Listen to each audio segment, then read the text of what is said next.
कक्षा 11 गणित। आज ये बताया जाएगा कि समुच्चय के कितने प्रकार होते हैं, समुच्चय के कौन कौन प्रकार होते हैं। तो इसमें सबसे पहले लेते हैं रिक्त समुच्चय, नल सेट जिसको कहा जाता है या इम्प्टी सेट भी कहा जाता है।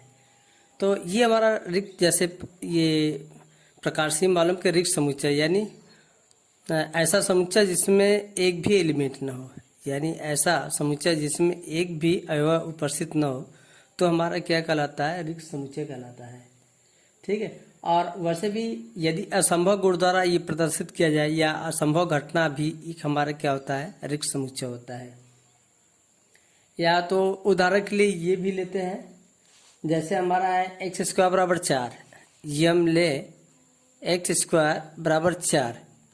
तो यदि ये कहा जाए कि x जो है एक विषम संख्या होगी, ठीक है, यदि एक्स स्क्वायर बराबर 4, यदि x एक विषम संख्या होगी तो ये क्या होगा, रिक्त समुच्चय होगा, क्योंकि s का मान कभी विषम संख्या नहीं आएगी।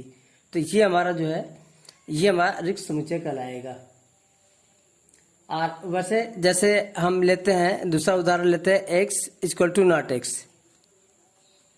यानी कोई संख्या खुद के बराबर नहीं होती है जबकि होती है, इसका मतलब ये भी क्या होगा, रिक्त समुच्चय होगा। और रिक्त समुच्चय को हम फाई से दर्शाते हैं, ये हमारा फाई से दर्शाते हैं, इसको फाई कहा जाता है। या तो फिर ये हमारा जो है मझले कोष्ठ से दर्शाते हैं, ये दोनों एक ही चीज़ है। ठीक है, ये हमारा जो है रिक्त समुच्चय है जिसको हम फाई से दिखाते हैं या मझले कोष्ठ से दिखाते हैं। यदि इसमें हम फाई लिख दें, यदि ये हमारा है फाई है ये, तो ये हमारा रिक्त समुच्चय नहीं है। ठीक है, ये ध्यान दो कि ये हमारा रिक्त समुच्चय नहीं, क्योंकि उससे एक एलिमेंट फाई है, तो इसलिए हमारा ये रिक्त समुच्चय नहीं होगा। तो कुल मिला के ये है, यदि ऐसा समुच्चय जिसमें एक भी एलिमेंट न हो तो वो हमारा क्या कहलाता है, रिक्त समुच्चय कहलाता है। ठीक है, अब आगे देखते हैं, ये हमारा एकल समुच्चय है, सिंगलटन सेट जिसको कहा जाता है एकल समुच्चय। तो ऐसा समुच्चय जिसमें केवल एक एलिमेंट हो, ठीक है, ऐसा समुच्चय जिसमें केवल एक एलिमेंट हो, ये हमारा जो है एकल समुच्चय कहलाता है। जैसे हमारा सेट ए है, ए में ये 2 है, तो ये हमारा जो है सिंगलटन सेट कहलाएगा, क्योंकि ये जो है जो सेट है ए है, इसमें केवल एक एलिमेंट 2 है, इसलिए इसको सिंगलटन सेट कहेंगे। या दूसरा उदाहरण के लिए x माइनस 2 बराबर 3, यदि x माइनस 2 बराबर 3 है तो x बराबर कितना आएगा, 5 आएगा।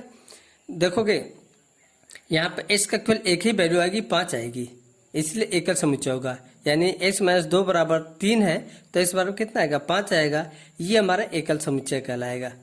तो ये हमारा जो है सिंगलटन सेट कहलाएगा।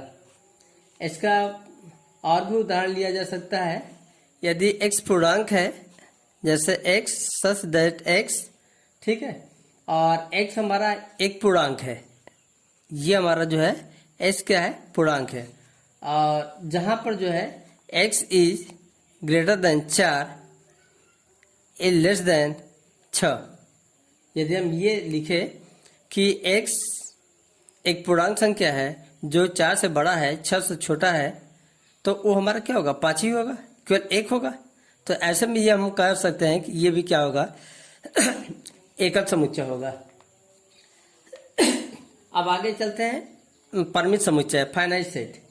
तो फाइनाइट सेट में क्या होता है, जिसमें ऐसा समुच्चय जिसमें एलिमेंट की संख्या जो सीमित हो, परिमित हो, यानी एक जिसका अंत हो सके, ऐसा समुच्चय जिसमें जिसमें एलिमेंट की संख्या जो है ये सीमित हो, यानी जिसका कहीं न कहीं अंत हो, तो ये हमारा जो है परिमित समुच्चय कहलाता है।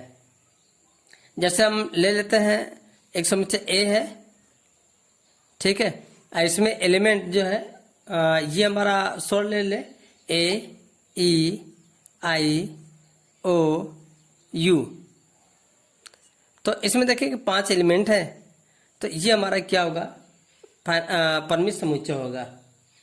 उदाहरण के लिए भी कहा जाता है कि जैसे आकाश में तारों की संख्या, तो एक चीज ध्यान देंगे, आकाश में तारों की संख्या तो नियमतः गिना जा सकता है, उसकी भी न गिना जैसे उसकी एक संख्या सीमित होगी, वो असीमित नहीं है, इसलिए वहां भी ये हमारा परिमित समुच्चय कहलाएगा।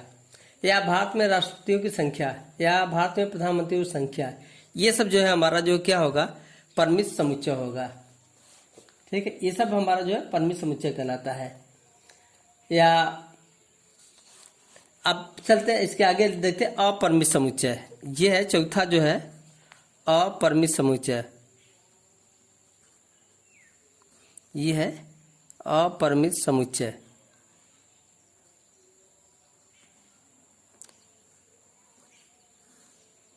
ठीक है, इनफाइनाइट सेट।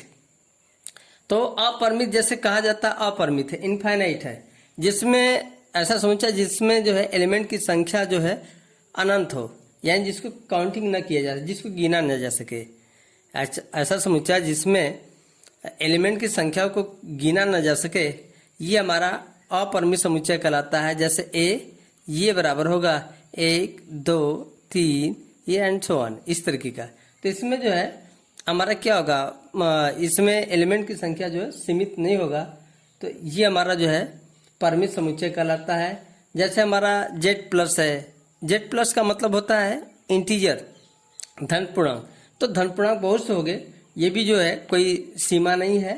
ऋण पूर्णांक है, रेशनल नंबर है, रियल नंबर है, ये सभी जो है, जैसे ये रेशनल नंबर हो गया, ये रियल नंबर हो गया, इन सब में जो है एलिमेंट की संख्या, कोई समुच्चय में यदि हम Q ले, यानी रेशनल नंबर ले, परिमेय संख्या, अपरिमेय संख्या, ये सब जो है और सीमित होगा। समुच्चय में समुच्चय की संख्या इसमें असीमित होगा, तो इसलिए हमारा क्या कहलाता है, ये हमारा इनफाइनाइट जो है सेट कहलाता है।